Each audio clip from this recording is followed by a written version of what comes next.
एक माइंड है। मैंने इसलिए कहा शुरू से, मैंने क्या कहा, आज अपने माइंड को किसकी तरह देखिए, सांप की तरह।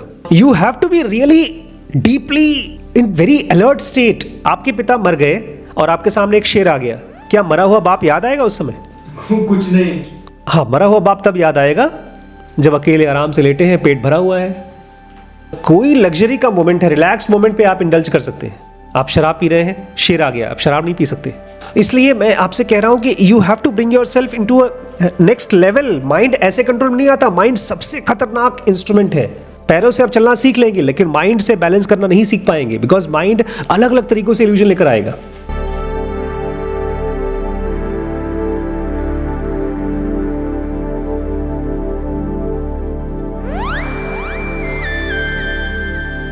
नमस्कार दोस्तों, स्वागत है आपका ज़ेन योगा चैलेंज 2022 में। आज मैं बात करने वाला हूं आप लोगों से मन को काबू करने वाली विधि। क्या पढ़ने वाले हैं आज हम लोग? How to control your mind, या तो मन को काबू करने वाली विधि। लेकिन इसके पहले हम लोग शुरू करें, एक मुश्किल इमेजिनेशन कराना चाहता हूं मैं।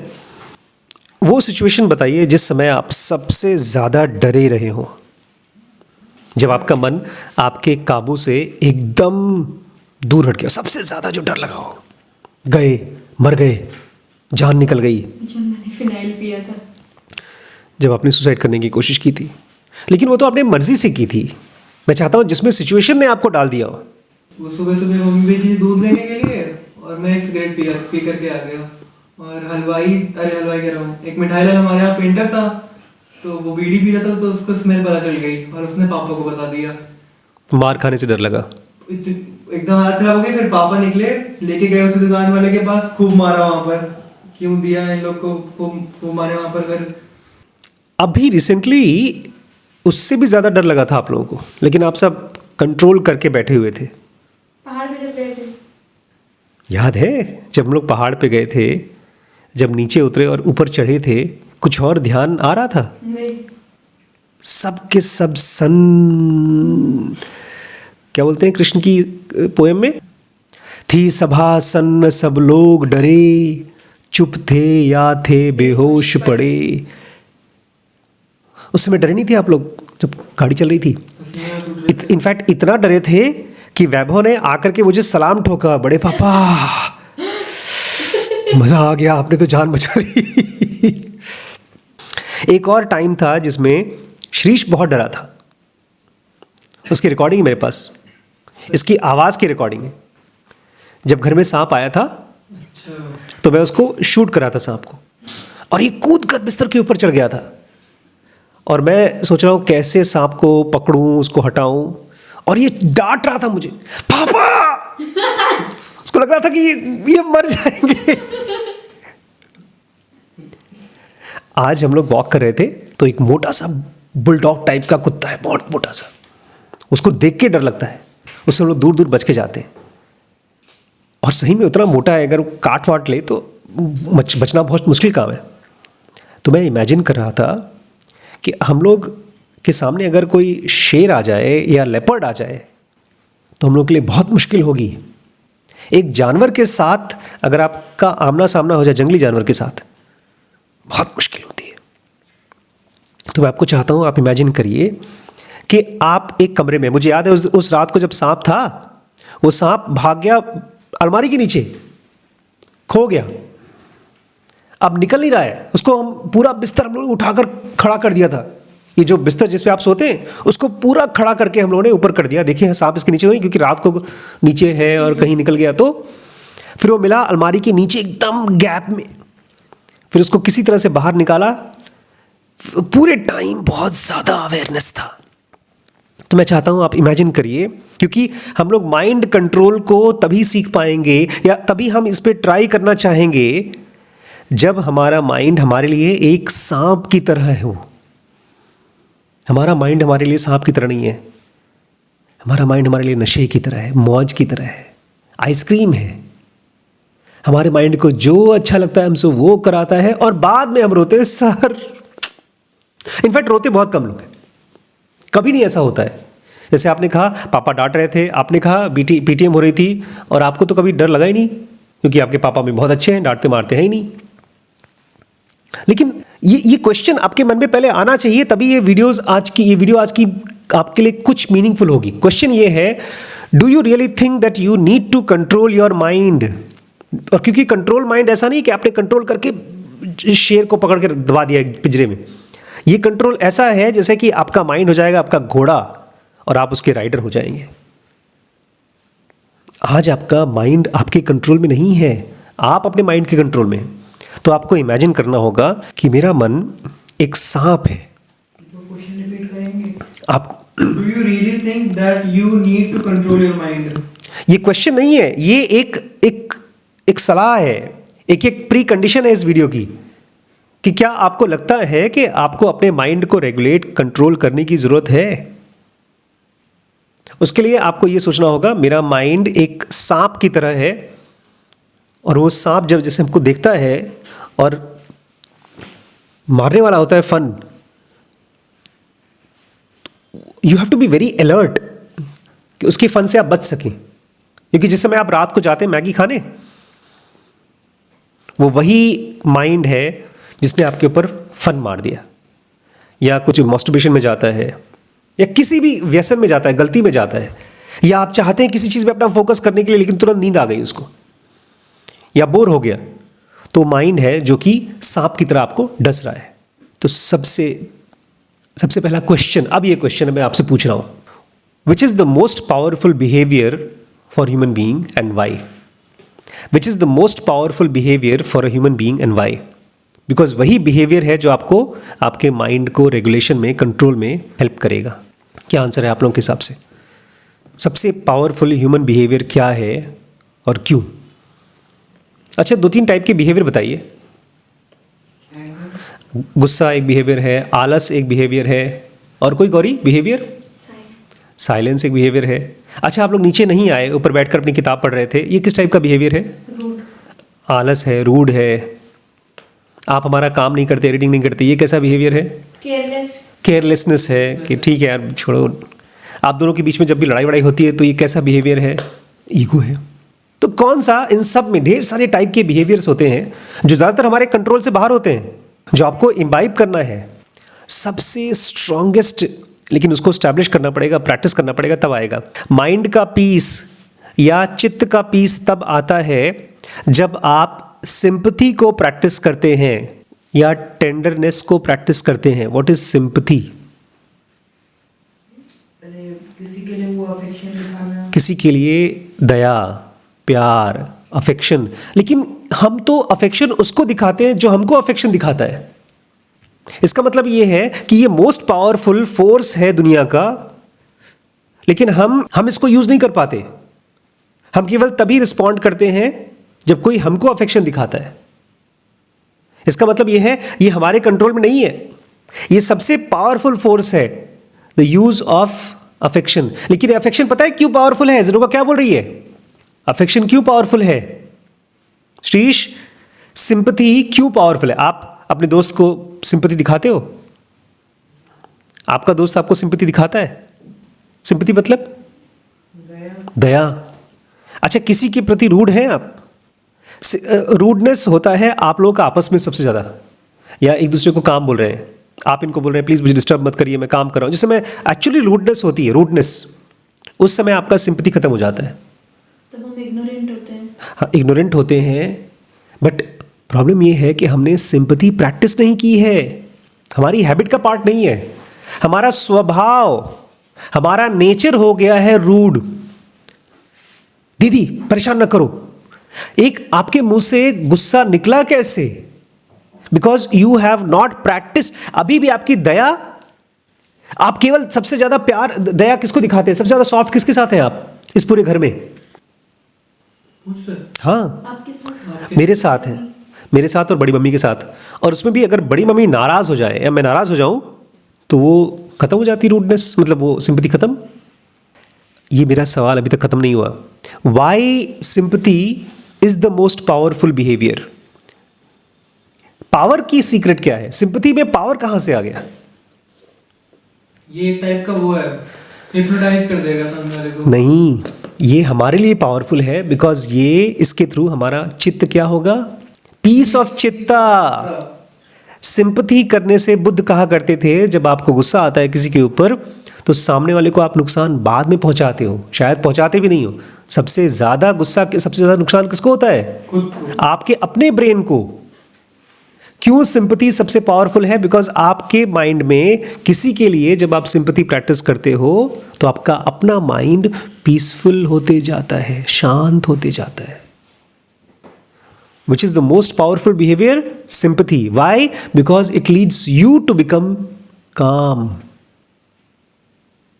इसलिए जितने भी जेन्युइन मॉन्क्स होते हैं वो जरूरत से ज़्यादा सिंपैथेटिक होते हैं।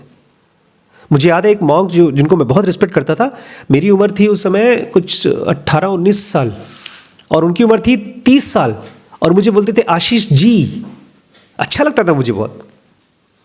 वहीं जो हमारे प्रोफेसर से बोलते, ओह मिस्टर आशीष, खराब सा लगता, रिस्पेक्टफुल था बट खराब सा लगता था। तो आपस में आप लोग एक दूसरे के लिए सिंपैथेटिक शब्द यूज़ करिए। हम लोग उम्र के हिसाब से, पोजीशन के हिसाब से सिंपैथी दिखाते हैं, खाली है नहीं सिंपैथेटिक, क्योंकि हमको अभी भी लगता है क्या फ़ायदा सिंपैथी का। और ये सिंपैथी पता है एक और वजह से इंपॉर्टेंट है, बिकॉज हमने कल क्या पढ़ा था, माइंड के 5 मॉडिफिकेशंस हैं। कौन कौन से मॉडिफिकेशंस हैं?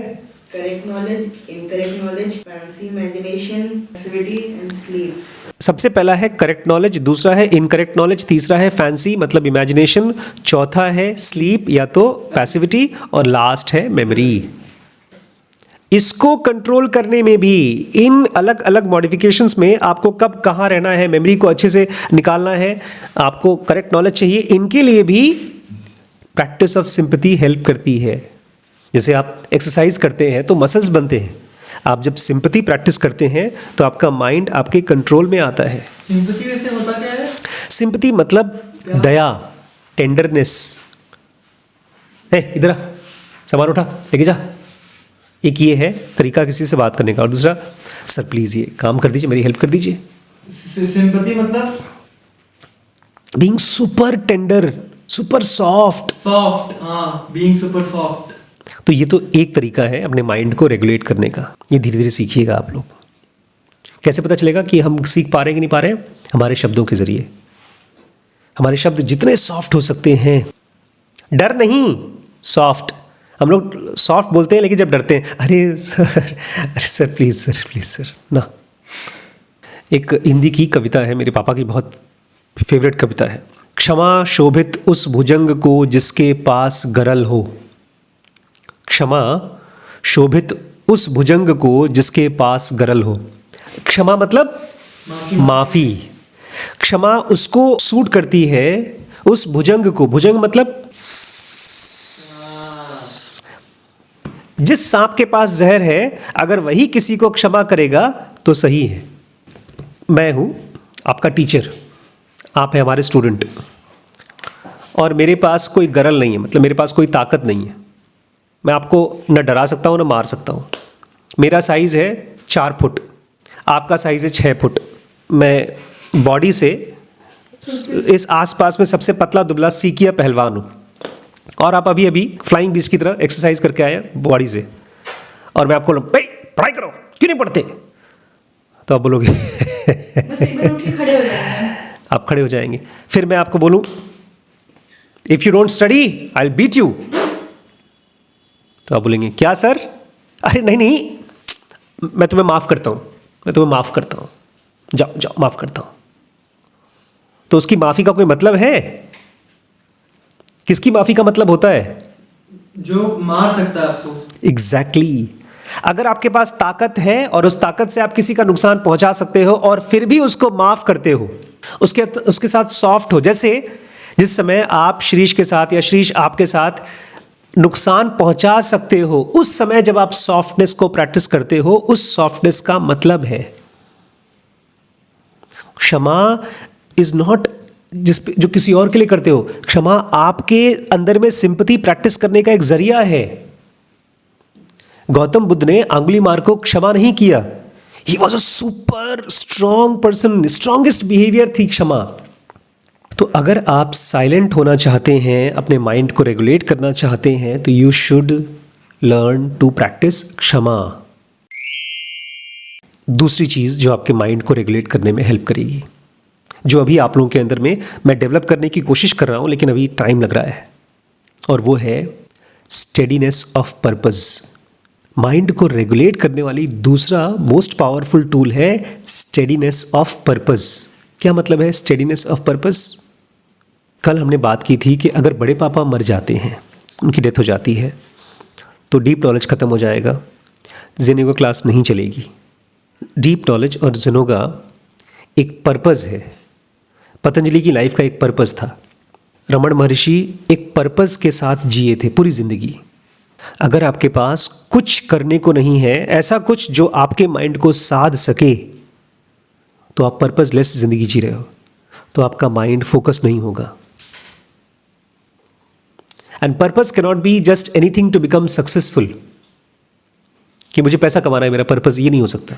मुझे किसी खूबसूरत लड़की या लड़के से शादी करनी है, ये पर्पस नहीं हो सकता। मुझे अपना सेल्स बढ़ाना है, ये पर्पस नहीं हो सकता। स्टेडीनेस ऑफ पर्पस मतलब अपने ब्रेन का सेक्शन 1 से सेक्शन 2, 2 से 3 पर पहुंचना। यही पर्पस हर एक आदमी का है। अगर कभी, जैसे अभी हम लोग हो सकता है बाहर जाएं, मैं और मम्मी बाहर जाएं, आप लोग यहाँ पर हैं, you have to find out at least 1 hour of the day जिसमें कि आप इस पर्पस को जिए। पता नहीं कैसे चालू हुआ हम लोगों के घर में, पर चालू हो गया है। शायद वो मेरे ही लाइफ में था, मेरी डिस्टर्बेंस, मेरी कन्फ्यूजन, मेरे दुख, मेरी सफरिंग जैसे बुद्ध की लाइफ में था, ऐसे मेरी लाइफ में था। उसको सॉल्व करने के लिए मैंने ये पर्पस खोजना शुरू किया। Because only success is not something that is going to take you to the second level of brain. 2 चीज़ें हैं, एक प्रैक्टिस ऑफ सिंपैथी और दूसरा स्टेडीनेस ऑफ पर्पस। दूसरा क्वेश्चन है आपके लिए, how to train your brain that one thing. मान लीजिए आप कुछ नहीं कर पा रहे, ना स्टेडीनेस ऑफ पर्पस, ना ही तो प्रैक्टिस ऑफ सिंपैथी, कुछ भी नहीं कर पा रहे, तो वो एक चीज़ बताइए जिसको आप करें तो आपका ब्रेन शांत हो जाएगा, कंट्रोल में आ जाएगा। हनुमान, याद रखिएगा, हनुमान नहीं, ब्रीदिंग। थैंकफुली सांस रिप्रेजेंट करता है हनुमान को। हनुमान किसके बेटे थे? वायु। पवन पुत्र थे। इसलिए हनुमान रिप्रेजेंट्स प्राण। हनुमान के पास इतनी ताकत थी, कहते हैं कि वो अकेले पूरी लंका खत्म करके ले आते सीता को उठा करके, इतने ताकतवर थे और थे भी। बट ही वांटेड कि Ram should be the hero, I am just going to be the side hero. तो मतलब वो भी एनलाइटन हुए होंगे फिर तो। Hanuman was enlightened being, super enlightened being, और राम से एक भी अंश कम नहीं थे, but he prefer to be on the background. But हमारी बॉडी में हनुमान कौन है? 3 स्टेप ब्रीदिंग। हमारी प्राण जब इरेगुलर हो जाती है तो वो बंदर की तरह बिहेव करते हैं, हम डिस्टर्ब्ड, कुछ भी खाने का मन करता है, सेक्स करने का मन करता है, कुछ भी देखने का मन करता है, और वही बंदर हनुमान बन जाता है जब आप अपनी ब्रीदिंग को रेगुलेट कर लेते हैं। पीस ऑफ चित्ता is also brought about by regulation of प्राण और लाइफ ब्रेथ। आपके चित्त का पीस, माइंड का पीस और एक तरीके से आ सकता है, कैसे? थ्रू रेगुलेशन ऑफ प्राण। आप बहुत डिस्टर्ब्ड हैं, लेकिन अगर आपने प्राणों का रेगुलेशन सीख लिया है, 3 स्टेप करना सीख लिया है, बैठ कर, लेट कर, उसको सालों साल लग जाते हैं, उससे भी आपका माइंड आपके कंट्रोल में आ जाता है। नेक्स्ट क्वेश्चन है, what is the difference between चित्त एंड माइंड? चित्त and mind, consciousness and mind के बीच में डिफरेंस क्या है? चित्त और माइंड के बीच में डिफरेंस क्या है? को डिस्टर्ब किया जा सकता है पर चित्त को नहीं। माइंड को डिस्टर्ब किया जा सकता है और चित्त को नहीं। Very good, very good. और कोई चीज शीश, चित्त और मन के बीच में क्या डिफरेंस है? हमारा जो मन है वो मतलब ढेर सारे थॉट्स, ऐसा मुझे लग रहा है कि हमारे माइंड में खूब सारे वो थॉट्स भरे रहते हैं, और इससे हमारा दिमाग कभी गुस्सा हो जाता है, कभी परेशान हो जाता है, लेकिन हमारा चित्त कभी भी इन सब चीज़ों में डिस्टर्ब नहीं होता। Good, very good, very good. एक बार मेरा फेवरेट गाना था जब मेरी गर्लफ्रेंड ने मुझे मना कर दिया था, मन रे तू काहे ना धीर धरे, मतलब शांत क्यों नहीं होता रे। वो निर्मोही मोह न जाने जिनका मोह करे, मतलब जिसने तुम्हें छोड़ दिया है वो निर्मोही है, वो तुम्हें प्यार नहीं करता। जितना प्यार कर लिया उतना ही उपकार समझ जितना उसने तुमको प्यार किया। ये है मन। मन बेचारा बड़ा बड़ा बेचारा है, पानी की तरह है, उसका शेप बदलता रहता है। चित्त बिल्कुल टस से मस नहीं होता। लेकिन ये इंपॉर्टेंट डिफरेंस क्यों है, मन को रेगुलेट करने के लिए इंपॉर्टेंट क्यों है? मन का प्योर फॉर्म है चित्त। चित्त का प्योर फॉर्म, प्योरेस्ट नहीं, अच्छा वो अपने प्योर फॉर्म में है। चित्त का गंदा फॉर्म है मन। अच्छा सॉरी। और हमारे पास चित्त है नहीं, हमारे पास गंदा है जिसको हम मन बोलते हैं। हमारे माइंड में ढेर सारे इल्यूजन्स हैं। जो आपकी हैबिट है, आप अपनी हैबिट को नहीं ओवरकम कर पा रहे हैं, वो आपके इल्यूजन की वजह से है। आपके माइंड में जो ढेर सारे इल्यूजन्स हैं उसको आप हटा सकते हैं। इस समय आपको अगर पहचान में आ जाए कि ये मेरा इल्यूजन है तो आप उसमें से निकाल सकते हैं अपने आप को, और जो बचेगा वो चित्त होगा। लेकिन ये कब और कैसे होगा? ये होगा जब आप अपने लोअर नेचर को प्योरीफाई करेंगे और उसमें इंडल्ज नहीं करेंगे। ये लोअर नेचर क्या है?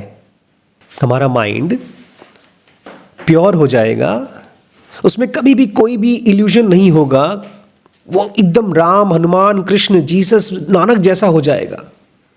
अगर हम अपने लोअर नेचर में इंडल्ज ना करें। लोअर नेचर क्या है? लोअर नेचर मैं बता सकता हूं, लेकिन वो थियरी होगी। इंडल्ज करने का मतलब क्या होता है? देखिए, हम लोग जब भी कोई हैबिट में घुसते हैं, गंदी हैबिट में, तो हम अपनी मर्जी से घुसते हैं। वो इंडल्जेंस है। मुझे याद है एक बार ज़बरदस्ती एक आंटी ने मुझे चिकन खिलाने की कोशिश की थी। उन्होंने कहा नहीं खा लो, मैं नहीं खा रहा था।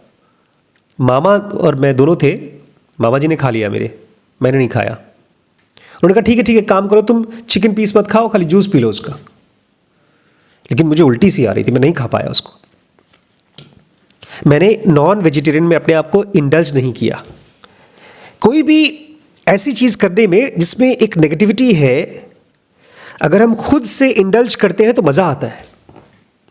अब मेरे मुंह से एक गाली निकली और मैं बोलता हूँ मेरे पापा वो गुस्से में था ना इसलिए गाली निकल गई। जिस समय मैंने गाली का प्रयोग किया वो था being indulged in the lower nature. जिस समय आपने एक वीडियो खोला, उसको देखा, वो इंडल्जेंस था। आपको रात को भूख नहीं लगी है, या लेट्स से भूख लगी है, आप उस भूख को शांत करने के लिए एक फ्रूट खा सकते हैं, थोड़ा सा दूध पी सकते हैं, लेकिन आप जाकर के मैगी बनाते हैं, तो वो एक इंडल्जेंस है। अगर आप सेक्सुअली अराउज हो रहे हैं, थॉट्स आ रहे हैं, उस थॉट्स को शांत करने के लिए आप 3 स्टेप ब्रीदिंग कर सकते हैं, लेकिन आप जाकर के पॉर्न देखते हैं। वो आपका लोअर नेचर है जिसमें आप इंडल्ज करते हैं। ये इसलिए खतरनाक है क्योंकि वो दरवाज़ा खोल के रखता है। इसको ऐसे समझिए जैसे कि पुराने ज़माने में एक बहुत बहुत क्लीशे विलन हुआ करता था, टिपिकल विलन। वो किसी हीरो की फैमिली में, किसी अच्छे फैमिली में कोई औरत है, आदमी है, उसकी कोई सीक्रेट जानता है और वो बोलेगा निकालो हफ्ता, वो हर महीने आएगा, उससे पैसा मांग के जाएगा। तो हमारा इंडल्जेंस वही है, हमारे लोअर नेचर के साथ एक दरवाज़ा खोल के रखता है कि वो आए, हमसे मांगे और जाए हंस हंस के। जितनी बार भी आपके पास कोई पॉर्न आता है, कोई नेगेटिव एक्टिविटी होती है, कोई ऐसी चीज़ जो आप नहीं करना चाहते हैं फिर भी करते हैं और उसमें आप इन्वॉल्व होते हैं, इंडल्ज करते हैं, तो आप वो दरवाज़ा खोल के रखते हैं। वो आपके लिए एक इल्यूजन का रास्ता खोलती है। अभी मैंने कहा ना, अगर आपके बड़े पापा मर जाते हैं तो आप दुखी होंगे, लेकिन आप दुखी इसलिए नहीं होंगे क्योंकि बहुत बड़ी दुर्घटना होगी ना, आप दुखी इसलिए होंगे क्योंकि आप अपने लोअर नेचर के साथ इंडल्ज हुए हैं। दरवाजा खुला हुआ है नीचे का। गौतम बुद्ध ने तो किसी और के मरने पर अपने आप को एनलाइटन किया। गौतम बुद्ध अपने आप को और शिष्यों को बोलते थे जाओ मरघट में लोगों को मरते हुए देखो और इस इल्यूजन में से निकलो कि ये बॉडी रियल है। इंडल्जेंस इन लोअर नेचर, पूछिए अपने आप से वो क्या है लोअर नेचर। क्या कहते बुद्ध, मरघट पे जाओ क्या करो? बोलते थे बॉडी को मरते हुए देखो और पहचानो कि ये बॉडी रियल नहीं है, मेडिटेशन रियल है, गॉड रियल है, रियलिटी रियल है, उसको जानो, उसको खोजो। लेकिन वो आप नहीं खोज पाएंगे जब तक आप अपने मन के अंदर में ये लोअर नेचर को नहीं पहचानेंगे और उससे अपने आप को इंडल्ज होने से बचाएंगे नहीं। ये तो शुरुआत है। हाँ, लोअर नेचर दिखता है। हम देखिए आज इतना ज़्यादा सेंसेशंस है, फिल्मों का सेंसेशंस है, हमारी हालत एक ड्रंकर्ड से अलग नहीं है। एक ड्रंकर्ड शराब के बिना नहीं जी सकता, हम एक मोबाइल के बिना नहीं जी सकते। अगर बंद हो जाए मोबाइल तो हम जी लेंगे बिकॉज वो मजबूरी है, लेकिन अगर वो चालू है तो हम अपने लोअर नेचर में इन्वॉल्व हुए बिना नहीं बच सकते। देखिए उस दिन हमारी आपकी बहस हो गई थी, फिर भी आपको वो फिल्म देखना था और उस फिल्म में आपने फिल्म देखी पूरी, मुझे स्टोरी बताई कि अक्षय कुमार ने अपनी किडनी बेच दी। वो सारी की सारी कहानियाँ थी, एक इमोशनल कहानी जिसमें एक आदमी अपनी बहन के शादियां करना चाहता है, उसमें से एक बहन सुसाइड कर लेती है और दूसरी बहन शादी कर पाती है, नहीं कर पाती है, इस बेचारे की भी शादी 60 साल तक होती है। ये सब रियलिटी की एक कहानी है और उस कहानी को हमने एंजॉय किया। किसी भी कहानी को सुनना एक तरह का इंडल्जेंस है। और जब आपके पिता, आपके माँ या कोई जिसको आप प्यार करते हैं जब वो मर जाएगा तो ऐसे ही आप एक लोअर नेचर में घुस करके अपने आप को दुखी करेंगी। आपको लगता होगा कि नहीं दुख मुझे हो रहा है, बट आप कई सालों से अपने लोअर नेचर में इंडल्ज होते थे, रमण नहीं होते थे। एक माइंड है, मैंने इसलिए कहा शुरू से, मैंने क्या कहा, आज अपने माइंड को किसकी तरह देखिए, सांप की तरह। You have to be really deeply in very alert state. आपके पिता मर गए और आपके सामने एक शेर आ गया, क्या मरा हुआ बाप याद आएगा उस समय? कुछ नहीं। हाँ, मरा हुआ बाप तब याद आएगा जब अकेले आराम से लेटे हैं, पेट भरा हुआ है और दुखी हो सकते हैं। या तो किसी फादर और सन की कोई इमोशनल पिक्चर देख ली तब। कोई लग्जरी का मोमेंट है, रिलैक्स मोमेंट पे आप इंडल्ज कर सकते हैं। आप शराब पी रहे हैं, शेर आ गया, आप शराब नहीं पी सकते।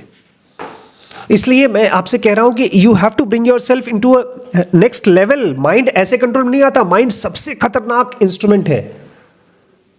पैरों से आप चलना सीख लेंगे लेकिन माइंड से बैलेंस करना नहीं सीख पाएंगे, बिकॉज माइंड अलग अलग तरीकों से इल्यूजन लेकर आएगा। और अगर आप इसको कर पाते हैं तो जुनोगा बोलती है आपके चारों तरफ, ये नया वर्ड है जुनोगा का, आपके चारों तरफ, जैसे रमण के, कृष्णमूर्ति के, नानक के, जीसस के, राम के, कृष्ण के चारों तरफ एक डिसइंफेक्शन चेंबर बन जाएगा। एक डिसइंफेक्शन चेंबर मतलब आपके आसपास में कभी कोई नेगेटिविटी टच ही नहीं कर पाएगी। दुर्घटनाएं होंगी लेकिन आपका माइंड कभी भी उसमें खोएगा नहीं। साइकिल चलाते समय शुरू में गिरते थे, पैरों में चोट लगती थी, एक बार बैलेंस सीख लिया तो कभी नहीं गिरते। माइंड जब लोअर नेचर में इंडल्ज होता है तो साइकिल पे से गिरने जैसा है, इसलिए बार बार बैलेंस करना होगा।